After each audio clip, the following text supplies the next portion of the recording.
Our channel. ఈరోజు నేను మీకు చదివి వినిపించబోయే కథ 'శిష్యార్హత' ఫ్రమ్ చందమామ కథలు. ఉజ్జయిని నగరానికి సమీపంలో గల ఒక పర్వత ప్రాంతంలో ప్రజ్ఞాసాగరుడు అనే మహాపండితుడి ఆశ్రమం ఉండేది. ఆయన వేదాంగాలు, ఉపనిషత్తులే కాక శాస్త్రాలన్నీ క్షుణ్ణంగా అధ్యయనం చేసినవాడు.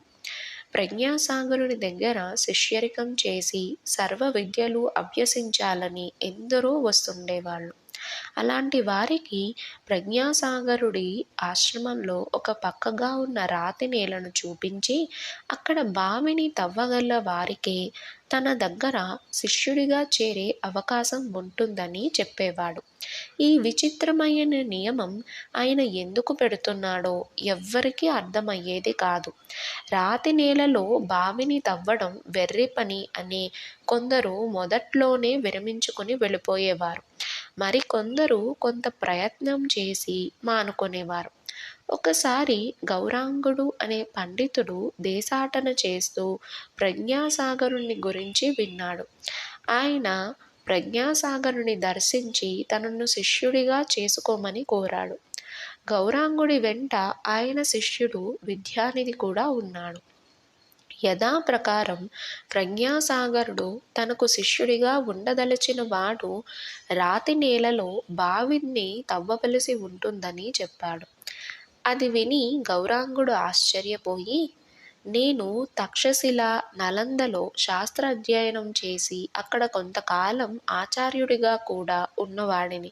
నా శిష్యులమని చెప్పుకుంటున్న పండితులెందరో దేశం నలుమూలల గొప్ప పండితులుగా చలామణి అవుతున్నారు. అయినా తమ వంటి మహాపండితుడికి శిష్యుణ్ణి అనిపించుకోవాలన్నది నా కోరిక.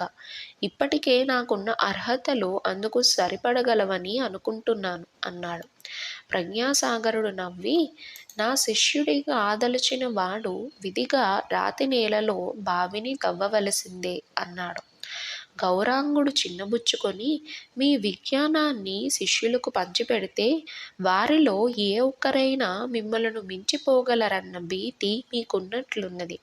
రాతి నేలలో బావిని తవ్వడం అసాధ్యం కాకపోయినా అంత కష్టమైన పనిని నెత్తిన వేసుకొని మీ శిష్యరికం సంపాదించడం వల్ల నాకు కలగబోయే ప్రయోజనం ఏమంటుంది అంటూ బయలుదేరబోయాడు.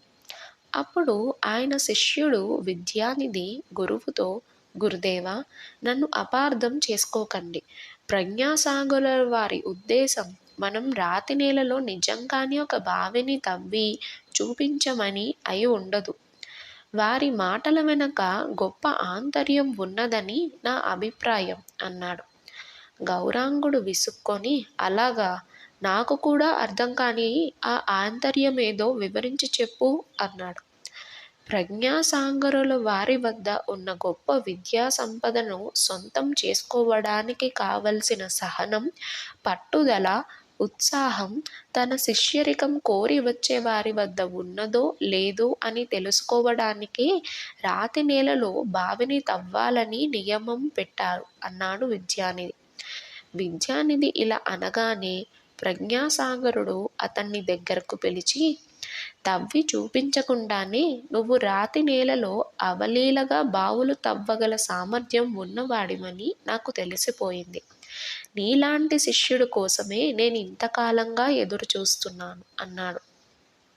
ఆ మాటలకు గౌరాంగుడు ఆశ్చర్యపోయి చూస్తుండగా ప్రజ్ఞాసాగరుడు ఆయనతో, నేను స్వార్థబుద్ధి కొద్దీ ఇతరులకు నేను సంపాదించిన పాండిత్యాన్ని పంచిపెట్టడానికి సంకోచిస్తున్నట్టు ఎందరో అపోహపడుతూ వచ్చారు.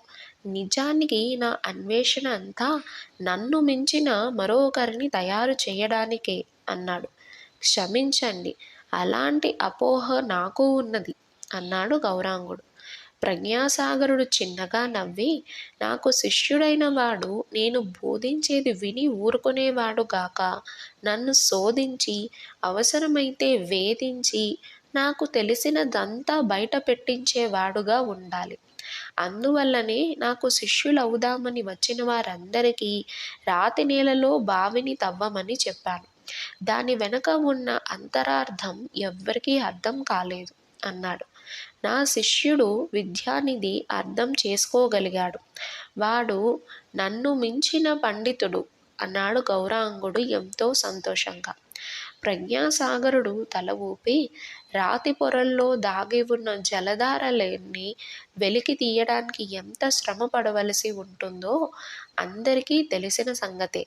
అలాగే ఒక గురువు మేధస్సులో సంక్షిప్తమైన విజ్ఞానాన్ని తరచి చూడడానికి కూడా చాలా శ్రమ పడవలసి ఉంటుంది. ఆ ప్రయాస పడవలసింది శిష్యుడు గాని గురువు కాదు. జ్ఞానబోధ చేసే గురువుకే గాక ఆ జ్ఞానాన్ని ఆర్జించాలనుకునే శిష్యులకు కూడా కొన్ని అర్హతలుండాలని చెప్పేందుకే ఇదంతా చేయవలసి వచ్చింది. విద్యానిధి పేరు నిలబెట్టగలడన్న నమ్మకం నాకున్నది అన్నాడు. గౌరాంగుడు ప్రజ్ఞాసాగరుడికి విద్యానిధిని అప్పగించి వెళ్ళిపోయాడు. విద్యానిధి ప్రజ్ఞాసాగరుడి వద్ద ఎన్నో ఏళ్లు శిష్యరికం కొనసాగించి గురువును మించిన శిష్యుడిగా కీర్తి సంపాదించాడు.